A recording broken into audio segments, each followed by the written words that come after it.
I want to start this off by showing you a comparison. Citlali is definitely better than these characters for Mavuika, but the most important thing Citlali brings to the team is her cryo application, because it allows Mavuika to melt, which has a 2x multiplier.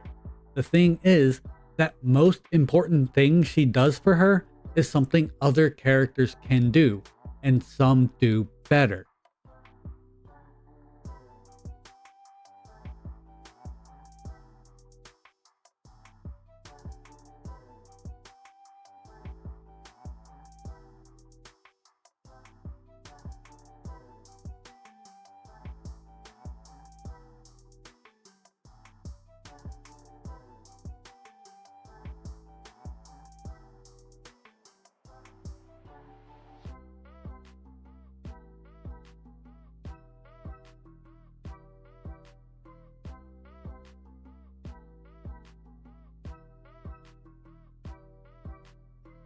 Right here, Zyx is doing something sneaky. You see, Citlali doesn't apply enough cryo for Mavuika to melt all of her hits, unless you don't use Mavuika's skill.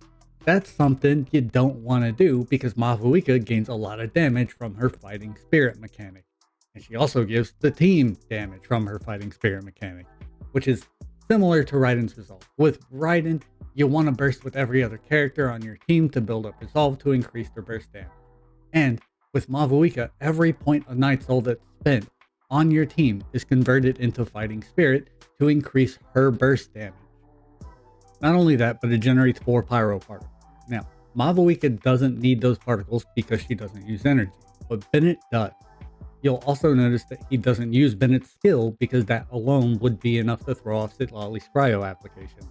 Then, you'll notice, after he finishes the rotation, he cuts to a different fight, because if he tried to do it again, Mavuika wouldn't have enough fighting spirit and Bennett wouldn't be able to burst, which would make Mavuika look pretty pathetic. Right now, sponsored CCs are misleading their audiences into thinking Citlali is Mavuika's most important teammate because she's on banner with Mavuika. And if they make players think that, it could increase sales. And since I keep having to rewrite my Mavuika video over and over because I keep going on tangents to clear up those lies, and it's January, if you know, you know, I might as well trim the fat and just make a good old expose so you can see the extent to which they're trying to manipulate you. First thing I want to point out is instead of a Mavuika video, they're giving you a Mavuika and Citlali video, which creates an implicit bias that the two are paired together, and having one means you should have the other. So let's nip that in the bud right now. Citlali isn't even Mavuika's best teammate. Citlali does 3 important things for the team. She applies cryo. That's the biggest asset she brings to the team, and as we've already discussed, she doesn't apply enough cryo for Mavuika to melt all of her hits unless you gimp your Mavuika by not using her skill. Second, she holds TTDS, which Charlotte and any other Catalyst user you might want to use also do. And third, she reduces pyro resistance by 20%. Or does she? You see, every enemy in the game besides Child has at least 10% all elemental resistance. Once that 10% is removed, any remaining resistance shred is half as effective. So, even if Xilonen wasn't here, she'd be giving 15 res shred, not 20. I win to lose knows this, but is more than happy to straight up lie to you.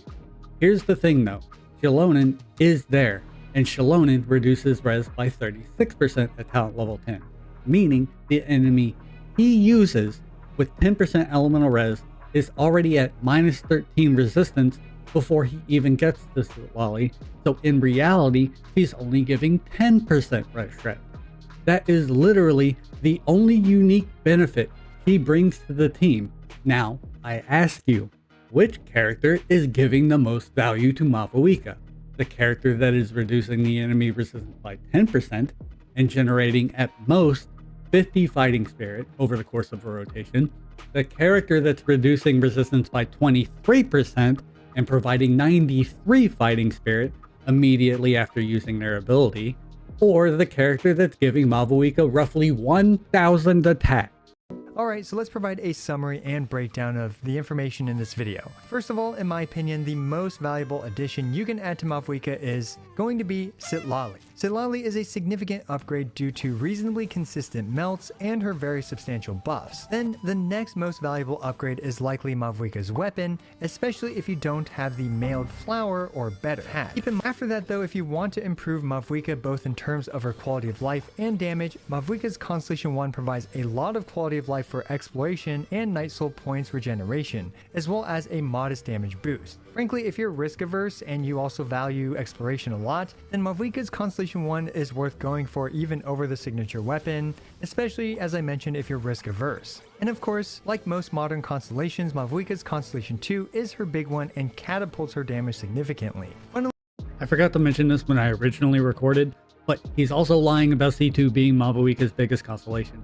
In this team, C1 doesn't make as big of a difference because you're able to max your fighting spirit, but without Xilonen or her C1, your entire team needs to be Natlan characters to max her fighting spirit, and not having Bennett or Xilonen really nerfs your damage, even with Citlali. Because of that, C1 is her biggest constellation because it allows you to max her fighting spirit with just one other Natlan teammate, similar to how Raiden C1 allows her to max resolve by just having one other Electro in her team. Citlali is the most replaceable character in the team they're showcasing. That's not to say she isn't a good option to run with her, but if you choose to, you'll want to swap out Bennett for another Cryo so you can actually melt all of Mavuika's hits without forsaking her skill. And hey, if you have a second Cryo allowing you to melt all of Mavuika's hits, she has Cryo Resonance because there's Cryo on the enemy. Xilonen is Mavuika's best teammate as a hyper carry, and it's not even close.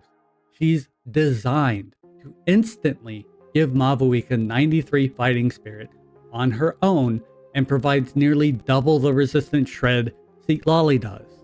Like, it's just straight up stolen valor to try to make it seem like Citlali is the one that's providing all of this to Mavuika when it's actually coming from Xilonen and Bennett.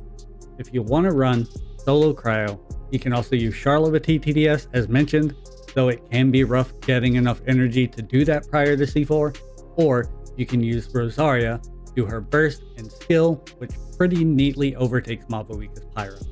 Melt gives a 2x multiplier when it's done with the Pyro character, and her charge attacks are still a significant portion of her damage. It's even more important to melt all of her hits if you're running an EM Sands, as they're recommending. If you run solo Citlali, you can use a basic attack to allow Mavuika to melt the initial burst hit, but after that she's not melting anymore, and the EM from that gear piece is wasted. Next I want to show you this Furina comparison from the I Win the Lose video. If you pay attention, you'll see how sneaky this is. For the Furina rotation, he starts off with Bennett's burst, so it's not there for Mavuika or to heal for fanfare, and puts Furina at the end so there's even less fanfare generated. At a baseline, melt is just more damage than vape, but that's assuming you're actually melting, which you aren't doing more than the initial hit of Mavuika's burst if you're using Citlali as a solo Cryo. Now, I'd like to show you what this comparison would look like if he hadn't maliciously structured the rotation so Bennett couldn't Bennett and Furina couldn't Furina.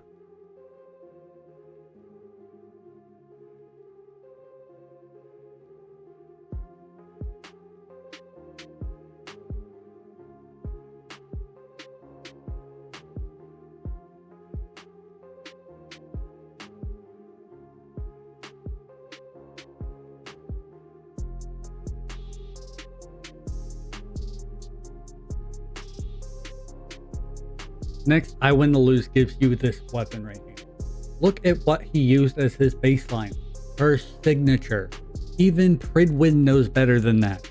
Weapon sheets like this are so you can compare her different options, but this is designed solely to emphasize that everything is worse than her signature. That's a given. Even if he had done it normally, everything would have been worse. But this presentation instead of showing you how weapons you might already have compared to her best free option, is designed to make you think from the top down about what you're missing out on, not what your best options are. Not only that, it's not even in order of the numbers he found.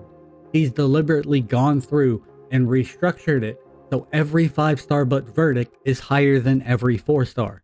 Assuming his numbers are even accurate, massive grain of salt there considering the links he's gone to deceive with everything else. Here's what the rankings actually look like, in addition to a readjusted scaling, so you can get a better idea of how the weapons actually compare with one another, instead of just how much worse everything is than her signature. There's literally no reason to do this, other than to deceive his audience with out of context numbers that you're definitely not supposed to spend any amount of time thinking about.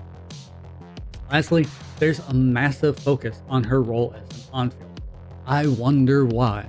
Could it be because that's what her constellations and weapon are focused on improving? Surely she isn't even more valuable as an off-fielder. That'd be crazy. They're outright telling me this is her primary role. Well, do y'all know what the Scroll of Cinder City does? If a Natlan character triggers a reaction, it gives 40% damage bonus to the entire team for both elements involved in the reaction. Pyro reacts with every element. Granted, it only does so with Geo and Anemo when the enemy just inherently has them as auras, but that's neither here nor there. So wouldn't it be funny if the fact that she can give everyone in the team a 40% damage boost with 100% uptime with her skill, and her Ascension 4 passive gives up to an additional 40% boost to the active character, made up for the fact that the skill itself does less damage than Xiangling's burst? That'd be really funny, wouldn't it? If she power crept Xiangling because of that, it would go without saying she's more valuable as an off-fielder. That would be insane considering Xiangling's held back a lot by her energy requirements, and Mavuika just doesn't have energy requirements. She's not only better, but more convenient to use? It'd be really weird to say she's more valuable as an on-fielder if she power crept the best pyro off-fielder in the game, wouldn't it? Unless you were trying to convince people to buy the things that increases her value as an on-fielder, wouldn't it?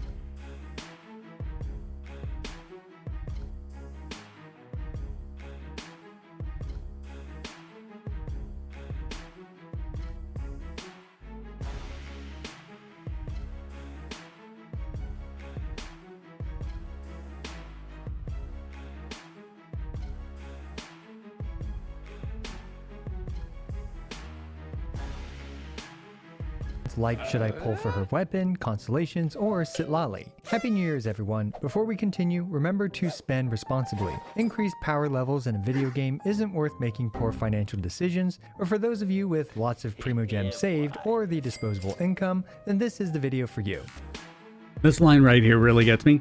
So let's do what no sponsored creator will ever do and remove the obfuscation for how much what he's trying to get you to spend your money on costs.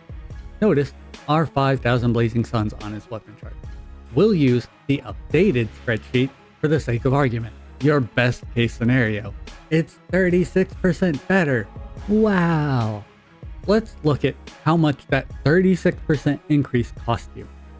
First off, the weapon banner is not 75-25. It's 75 that you'll get one of the weapons on banner, but if you do, it's then a 50-50 for either one. Now, that we thankfully only need one fate point. That means in reality, it's a 37.5, 62.5 with a 0.7% chance that any pull could be a 5-star. With the stop cap at 60, that gets progressively higher until hard hitting at 80. What this means, and you'll just have to trust me because wishing probability is its own video, is that on average, it will take around 112 pulls to get the desired weapon. That's 17,920 Prima Gems, or, without top-up bonuses, $265 for one refinement. And we need 4, meaning That 36% increase, assuming you already have R1, cost you a total of $1,060. It gets worse. It gets so much worse.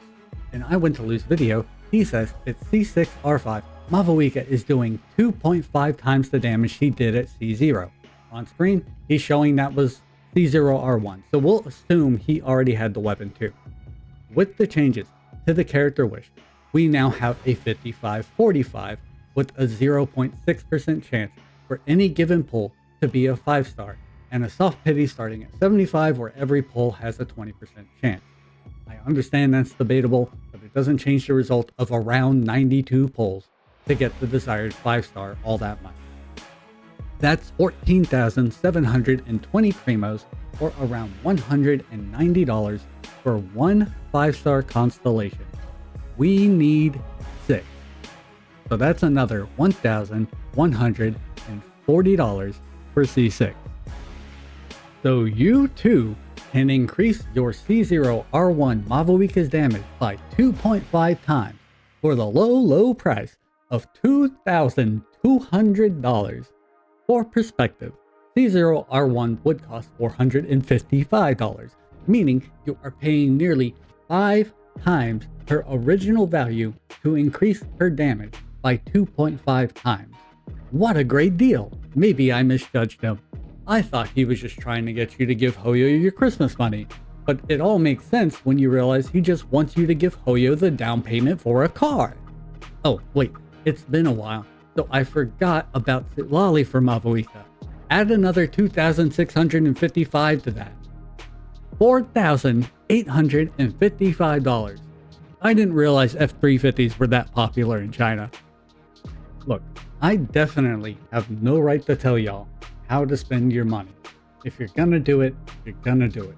But please don't let snake oil salesmen like this dude who goes out of his way to misrepresent what he's selling while obfuscating its actual cost be the one to convince you. It's important to always know what you're buying and spending, and he and Hoyoverse for that matter go out of their way to try and make sure you don't. I don't know, man. It's just so frustrating to see this stuff fly in the gacha space. If it happened anywhere else, they'd probably be lucky to get off with a guideline strike and not an FCC fine. And the thing that gets me is that he doesn't have to do it.